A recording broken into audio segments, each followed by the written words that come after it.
नाज़रीन आदाब, अधूरा ख्वाब की इस खास पेशकश में आप सभी का खैर मकदम है।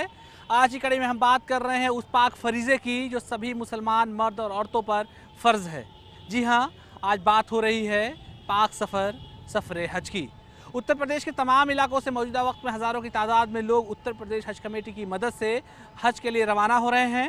मौजूदा वक्त में दिल्ली, लखनऊ और बनारस से हज की फ़्लाइटें जा रही हैं। उत्तर प्रदेश राज्य हज कमेटी की तरफ से इस बात की ख़ास ख्याल रखा जाता है कि सफ़र हज पर जाने वाले लोगों को हर तरीके से सुविधाएं मुहैया कराई जाएं। हालांकि सफ़र हज पर जाने वाले लोगों के सामने कई सारी परेशानियां भी और दुश्वारियां भी आती हैं, लेकिन हज कमेटी इस बात की ख़ास तौर से कोशिश करती है कि उनकी परेशानियां ख़त्म की जाएं। मौजूदा वक्त में पासपोर्ट के साथ साथ कुरा के ज़रिए से सिलेक्शन भी एक बड़ा मसला है। आज की कड़ी इस बात को जानने की कोशिश करेंगे कि आखिर उत्तर प्रदेश से जाने वाले आज़मीन हज के सामने किस तरह की दुश्वारियां आती हैं और राज्य सरकार उनको किस तरह से हल कर सकती है। पेश हमारी ख़ास रिपोर्ट।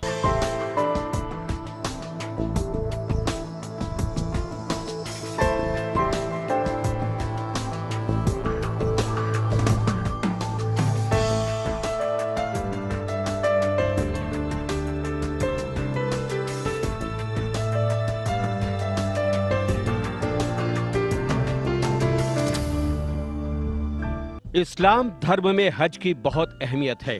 पवित्र कुरान में कहा गया है कि हर मुसलमान को जो शारीरिक और आर्थिक रूप में सक्षम हो उसको अपने जीवन में एक बार हज जरूर करना चाहिए।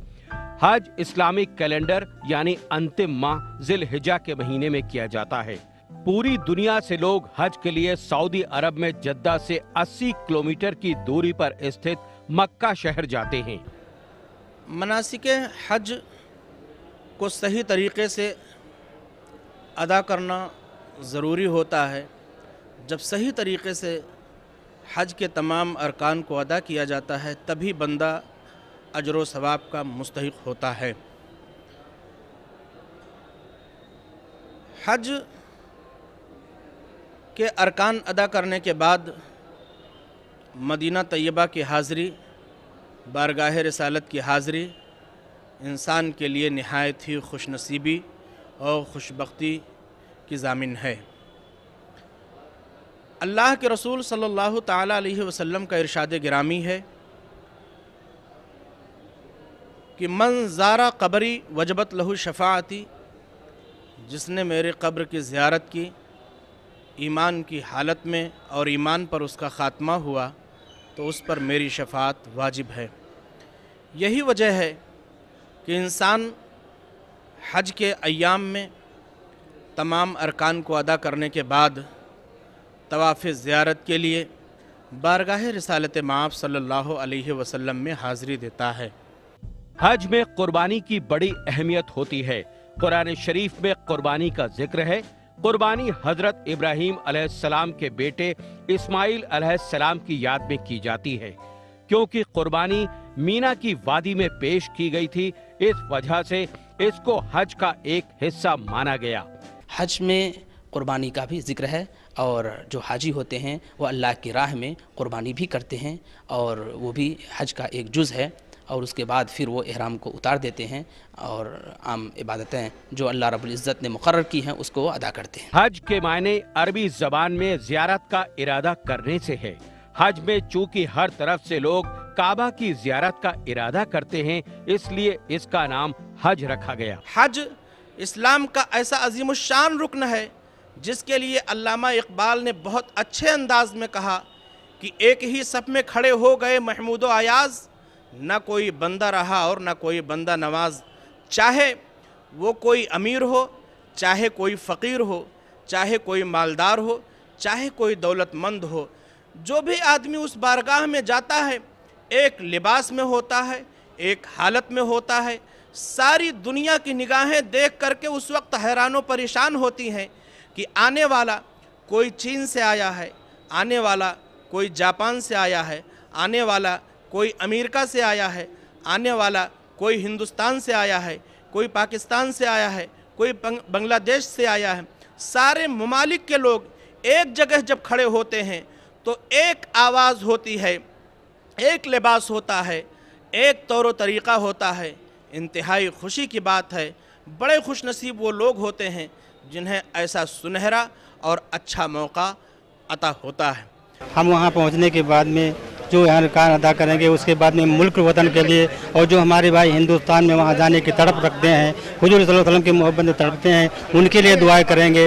और उसके बाद में जाए तमन्नाओं की दुआ करेंगे। जो हमारे भाई लोग मतलब दुनिया फानी में हैं, जो नहीं जा सकते, उनके लिए दुआ करूँगा कि मालिकुल मौला इनको भी ये दिन नसीब करे। ये सब दुआ जाके वहाँ करूँगा। और इंशाअल्लाह इन नेक इरादों के लिए कि अल्लाह ताला इसे कबूल और आसान फरमाए। हमारे सारे मंजिल आसान, सारे अरकान अल्लाह पूरे कराए, और कुल मोमिन मोमिनात को अल्लाह ताला सबको बुलाए अपनी हुजूर की ज़ियारत और खाने काबा की हो। पूरे मुल्क के लिए दुआएं मांगेंगे, अपने पूरे हिंदुस्तान के लिए अपनी दुआएं मांगेंगे। हज तो हर इंसान के लिए, हर मुसलमान के लिए फ़र्ज़ है। अगर उसकी हैसियत है तो उसको हज के लिए ज़रूर जाना चाहिए, और इंसान को कोशिश यही करनी चाहिए कि जो है वो अपने सारे अरकान पूरे करे, उसके साथ साथ हज भी पूरा करे। तो इंशाअल्लाह हमारी भी यही ख्वाहिश है कि हमको भी अल्लाह पाक वहाँ मदीना मुनव्वरा पहुँचा दे हज के लिए, और कोशिश हम यही कर रहे हैं कि अगले साल हम भी हज के लिए जाने की कोशिश में पूरी तैयारी है। पासपोर्ट वगैरह बन गया है, लेकिन इंशाअल्लाह अगर अल्लाह की मर्ज़ी हुई तो अगले साल हम भी कोशिश करेंगे कि हज के लिए जाएं। हज जिंदगी में एक बार जरूर करना चाहिए। इसके लिए बहुत सी तैयारियों की जरूरत होती है। बगैर तैयारी के कोई भी शख्स हज अदा नहीं कर सकता। इसीलिए सूबे की हज कमेटी और सेंट्रल हज कमेटी हज पर जाने वालों का खास ख्याल रखती है।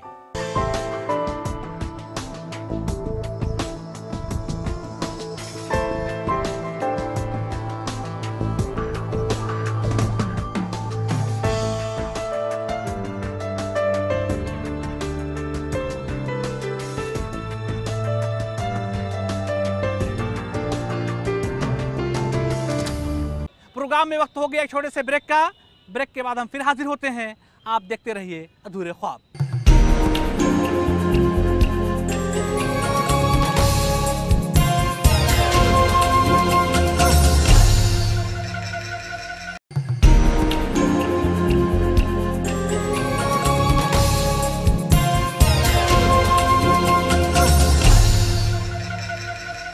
एक ज़माना था जब लोग राज्य हज कमेटी में हज पर जाने के लिए आवेदन करते थे तो उनको आसानी से सुविधाएं मिल जाती थी, लेकिन मौजूदा वक्त में कुरा के ज़रिए लोगों का सिलेक्शन होता है।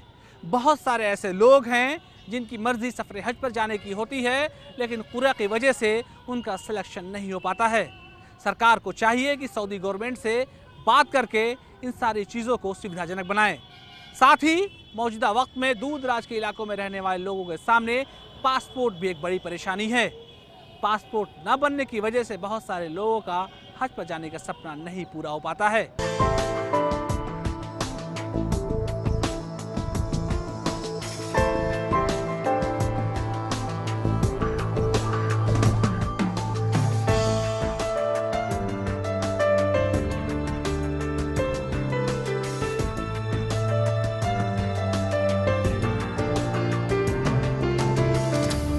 बहुत से लोग हज के लिए आवेदन करते हैं, लेकिन नाम ना आने की वजह से हज के लिए नहीं जा पाते हैं, क्योंकि कोटा बहुत कम होता है और लोगों की दरख्वास्तें बहुत ज्यादा आती हैं। सन 2008-2009 में लॉटरी का सिस्टम शुरू किया गया, क्योंकि उससे पहले लोगों को काफी परेशानी होती थी। लॉटरी सिस्टम कंप्यूटर के जरिए होता है, जिनका नाम आता है वही लोग हज के लिए जाते हैं। अब चूँकि राज्य हज कमेटी की वजह से जो लोग भी हज में जाते हैं, यकीनन उनको सहूलत है, पैसा कम लगता है। मगर मैं ये राज्य सरकार में जितने हज कमेटी में हमारे अराकीन काम कर रहे हैं या उनके ज़िम्मेदारान से मैं ये अपील करना चाहूँगा इस माध्यम से कि वो अपनी नीयतें दुरुस्त कर लें कि इसको पैसा कमाने का ज़रिया अगर न बनाया जाए और ये नीयत किया जाए कि एक ईमान वाला हज का फरीज़ा अदा करने जा रहा है और उस पर इतना बड़ा इनाम उसे मिलने वाला है कि उसकी मग़फ़रत का ऐलान होगा, पिछले गुनाह माफ़ किए जाएंगे, और इस तरह से वो लौटता है कि जैसे आज ही वो अपने माँ के गोद से बाहर आया है, पैदाइश हुआ है उसका, और इस तरह से हो जाता है जैसे उसके बदन पर एक भी गुनाह नहीं रहता। इतने मुक़द्दस फरीज़े की अदायगी के लिए अगर कोई जाता है तो पूरे सिस्टम को ये चाहिए कि सहूलत पहुँचाएँ, और सिर्फ सरकार पर ही न छोड़ें बल्कि और हमारी जो अंजुमनें हैं, जमातें हैं, उनको भी चाहिए कि मैं समझता हूँ कि उनको भी जाकर हुज्जाज इकराम की खिदमत में लगना चाहिए, उनको सहूलत फराहम करने में मदद करनी चाहिए। हज के सफर के लिए सबसे जरूरी पासपोर्ट होता है। खास तौर से हाजियों के लिए इंटरनेशनल पासपोर्ट का होना अनिवार्य है। लेकिन देखा जाता है कि हज पर जाने वालों को समय से पासपोर्ट ना मिल पाने से हज के लिए नाम आ जाने के बावजूद भी लोग नहीं जा पाते हैं। ज्यादातर ग्रामीण क्षेत्रों के लोगों को पासपोर्ट बनवाने में काफी मुश्किलों का सामना करना पड़ता है, क्योंकि पासपोर्ट बनवाने में वक्त तो लगता ही है, ऊपर से पासपोर्ट दफ्तरों में होने वाली दिक्कतों से लगातार हाजियों को दो चार होना पड़ता है। उत्तर प्रदेश में लखनऊ, बरेली और गाजियाबाद में पासपोर्ट के कार्यालय हैं, जहां पर हर रोज पासपोर्ट बनवाने के लिए काफी भीड़ लगी रहती है। लेकिन जानकारों के मुताबिक हज पर जाने वाले लोगों को काफी मुश्किलें आ रही हैं। जानकारों का मानना है कि पासपोर्ट जब हज कमेटी के जरिए बनता था तो उसमें काफी सहूलियतें होती थीं, जिसे सिर्फ हज के दरमियान ही बनाया जाता था, बाद में रद्द कर दिया जाता था। सूबे में बहुत से ऐसे लोग भी हैं जिनको हज के आवेदन करने में काफी दिक्कतें आती हैं। जरूरी जानकारी का अभाव और कम पढ़े लिखे होने से उनको दूसरों का सहारा लेना पड़ता है, जिसका एजेंट लोग भरपूर फायदा उठाते हैं।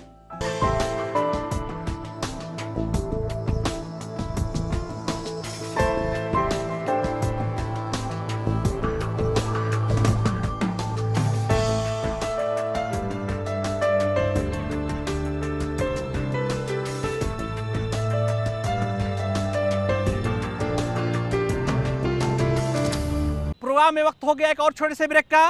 ब्रेक के बाद हम फिर हाजिर होते हैं। आप देखते रहिए अधूरे ख्वाब।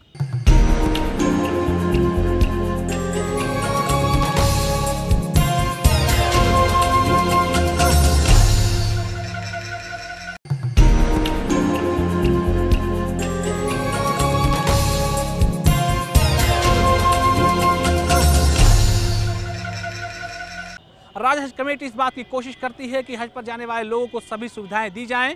इसमें मेडिकल फैसिलिटी एक बड़ी चीज़ है। हज पर जाने से पहले लोगों को टीकाकरण कराया जाता है, साथ ही उनको इस बात की चीज़ें भी मुहैया कराई जाती हैं कि उनको हज के दौरान बहुत ज़्यादा परेशानियां ना आएं। सरकार हज के लिए जो सब्सिडी देती है उसको बहुत से लोग समझ नहीं पाते हैं। हालांकि जानकार यही मानते हैं कि सब्सिडी की कोई जरूरत नहीं है। बहुत से हज यात्रियों को कभी कभी फ्लाइट निरस्त हो जाने से भी काफी परेशानियों का सामना करना पड़ता है, तो दूसरी तरफ वीजे की भी दिक्कतें आती हैं।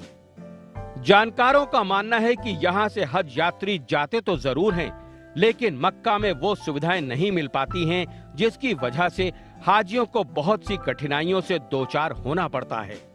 माली हालत से कुछ लोगों का जो है वो थोड़ा सा, जिनका भी सलाहियत कम है, वो नॉर्मली राज हज कमेटी के थ्रू ही जाना पसंद करते हैं, क्योंकि वो खर्चा उसमें थोड़ा कम पड़ता है, अखराजात कम है और बाकी उनके जो इंतज़ामात है वो हज कमेटी देखती है। लेकिन दुश्वारियां भी हैं उस केस में हैं, क्योंकि ये बात जानकारी में आई है कि जो लोग वहाँ ठहराए जाते हों, काबे शरीफ से, हरम शरीफ से काफ़ी दूर ठहराए जाते हैं, क्योंकि जो प्राइवेट सेक्टर्स के लोग होते हैं जो ट्रैवल एजेंसी के थ्रू जाते हैं, वह आसपास काबे शरीफ के, हरम शरीफ के पास के होटलों में ठहराए जाते हैं। उनके लिए आना जाना काफ़ी करीब होता है, क्योंकि बराबर आना जाना होता है हज के दौरान हरम शरीफ में।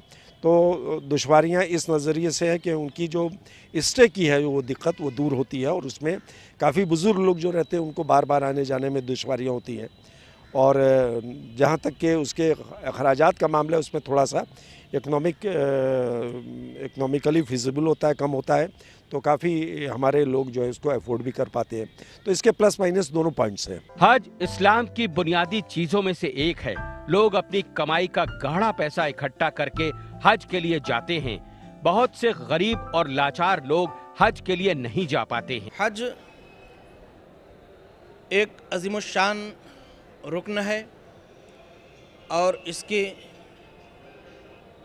मखसूस शराइतें यानी इस्लाम, बुलूगत, अक्ल और इस्तिताअत के साथ मर्द और औरत पर उम्र में सिर्फ़ एक मरतबा फ़र्ज़ किया गया है। हज को इस शराइत और जुमला आदाब व एहतमाम के साथ अदा करने पर बेपनाह अल्लाह रब्बुल इज़्ज़त ने अजर व सवाब का वादा फरमाया है। हज पर जाने के लिए पहले लोगों को मानसिक, ज़हनी और शारीरिक रूप में तैयार होना पड़ता है। इसके लिए ट्रेनिंग प्रोग्राम दिए जाते हैं। सेंट्रल हज कमेटी की निगरानी में सूबे की हज कमेटी ट्रेनिंग प्रोग्राम करवाती है, जो हर जिले में 3 दिनों का होता है, जहां पर हज की बारीकियों को बताया जाता है। हज के लिए 3 हिस्सों में ट्रेनिंग दी जाती है। पहले हिस्से में हज के नियम, दूसरे में हवाई सफर और तीसरे हिस्से में मेडिकल संबंधित जानकारी दी जाती है। तो आज़मीन हज यहाँ हिंदुस्तान से जा रहे हैं, उनसे हम लोग बार बार एक ही बात की गुजारिश करते हैं कि जब आप यहाँ से जाने लगें तो अपनी ज़रूरत की जो दवाएं जो आप मुस्तकिल ले रहे हैं यहाँ पर, उसको अपने साथ लेकर के जाएं और उसको अपने हैंड लगेज में भी रखें और अपने जो बड़ा बैग होता है उसमें भी डिस्ट्रीब्यूट करके रखें, ताकि अगर कहीं पर आपका कोई बैग ना मिले तो भी आपके पास दवा होनी चाहिए खाने के लिए। और दवाओं के साथ साथ सबसे ज़्यादा ज़रूरी होता है वहाँ पे अपने सेहत का ख्याल रखें। सेहत का ख्याल इस तरह से रखना है कि मुख्तलिफ़ ममालिक के लोग वहाँ पर होते हैं, तो मुख्तलिफ़ तरीक़े की बीमारियाँ भी वहाँ पर होती हैं, तो उसमें आप बहुत ज़्यादा किसी से करीब ना जाएं, बहुत ज़्यादा किसी से हाथ ना मिलाएं, और अगर हाथ मिलाते हैं तो उसके बाद अपने हाथों को धोएं ज़रूर। टिश्यू पेपर का इस्तेमाल करें, ना कि रुमाल का इस्तेमाल करें, और बहुत चीज़ों को धो करके खाएं जो चीज़ वहाँ पर है। और सबसे बड़ी बात ये होती है, यहाँ से जब जाते हैं हाजी साहिबान, तो वहाँ पर जो एयर कंडीशन चल रहे होते हैं कमरों के अंदर, उनसे गुजारिश है कि उसको बंद मत करें, उसको खोल के रखें। और चूंकि वहाँ के कमरे सब बंद होते हैं, हवा निकलने की कहीं कोई गुंजाइश नहीं होती, इसलिए एसी को, भले उनको अगर जाड़ा लग रहा हो तो अपने एयर कंडीशन के टेम्परेचर को कम कर दें, लेकिन एयर कंडीशन को हमेशा खोल करके रखें, ताकि वहाँ की जो आबो हवा कमरे की है वो एयर कंडीशन के भी ज़रिए से बाहर निकलती रहे, इससे उनको बीमारियाँ नहीं होंगी। इस सिलसिले में हम लोग अपनी तरफ से गुज़िश्ता 8 साल से कुछ दवाएँ हाजी साहिबान को, जो वहाँ पर उमूमन ज़रूरत पड़ती है, हर हाजी साहब को जो अपनी बीमारियों की दवाएं हैं वो उनको खुद ले जानी पड़ती हैं, लेकिन जो उमूमन वहाँ पे ज़रूरत पड़ती है हाजी साहब को, उसकी दवा हम लोग लखनऊ हज हाउस से पिछले गुज़िश्ता 8 सालों से तकसीम करते हैं, जिसमें दर्द की दवाएं होती हैं। ज़ाहिर है जब आप वहाँ पर जाएंगे, ये भी बहुत अच्छी बात है कि वहाँ पे डिस्पेंसरीज़ होती हैं, लेकिन जब हाजी साहब यहाँ से पहुँचते हैं और उम्रा करते हैं, उस वक्त इतना ज़्यादा उनके पैरों में तकलीफ़ हो जाती है, इतनी दर्द होती है कि डिस्पेंसरी ढूंढना, डॉक्टर को ढूंढना उनके लिए मुहाल हो जाता है, और कई कई दिन वो कमरों में बंद हो जाते हैं। उनके लिए हम लोगों ने एक छोटी सी किट बनाई है, जिसके अंदर दर्द की दवा होती है, नज़ले की दवा होती है, खांसी की दवा होती है। इन सब दवाओं के साथ एक पर्चा रखा होता है, उस पर्चे को देख करके आप वक्ती तौर पे उस दवा को निकाल करके खा लें, ताकि आपकी थोड़ी सी दर्द कम हो जाए। उसके बाद आप 1 खुराक या 2 खुराक खाएं। अगर उससे आपको आराम नहीं मिलता है तो फ़ौरन जा कर के, पर्चे में ये भी लिख रखा है कि फ़ौरन जा कर के डिस्पेंसरी में आप जो इंडियन डिस्पेंसरीज़ हैं उसमें दिखा लें। कि मौसम की नज़ाकत को देखते हुए वो अपने खान पान में पूरी तरीके से एहतियात बरतें। और जब उनका सफ़र यहाँ से शुरू होता है तो बहुत सारे लोग ऐसे होते हैं जो अतराफ़ से आए हुए हैं, उनको एसी की वजह से परेशानियाँ होती हैं, प्रॉब्लम होती हैं। यहाँ का मौसम और वहाँ के मौसम में भी बदलाव है, तो मौसम को देखते हुए उनको अपने खाने पीने का बहुत एहतियात रखने की ज़रूरत है। ख़ास तौर से वहाँ जा कर के, मक्का के अंदर जा कर के उनको उस तरह के खाने या उस तरह के होटल्स का इंतज़ाम करना चाहिए जहाँ पे उनके नज़म का खाना मिले, या फिर वो अपना खाना अपने ही रूम के ऊपर बनाएं, ताकि खाने की सफाई सुथराई रहे और खाने का नज़म उनका बेहतर रहे। उससे उनको चलने फिरने में आसानी होगी, उनका पेट हल्का होगा, तो वहाँ पे उनको हज के जो अरकान हैं अदा करने में उनको बहुत आसानी होगी। केंद्र और राज्य सरकार को हज के लिए और भी बेहतर सोचने की जरूरत है।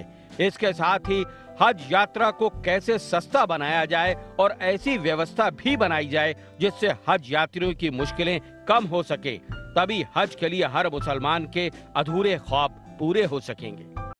दुनिया के तमाम इलाकों में रहने वाले सभी मुसलमानों की आखिरी दुआ होती है कि वो सफ़र हज में ज़रूर शामिल हो।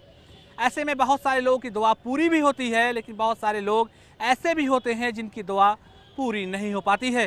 ईटीवी की टीम इस बात को ख़ास तौर से यहाँ फोकस कर रही है कि जिन लोगों के ख्वाब पूरे नहीं हो पाए हैं, अगले साल उनके हज पर जाने के अधूरे ख्वाब ज़रूर पूरे हों। आज के लिए बस इतना ही। हमें हमारी पूरी टीम को दीजिए इजाज़त। अगले हफ्ते फिर मुलाकात होगी मुसलमानों से जुड़े हुए किसी और मुद्दे के साथ।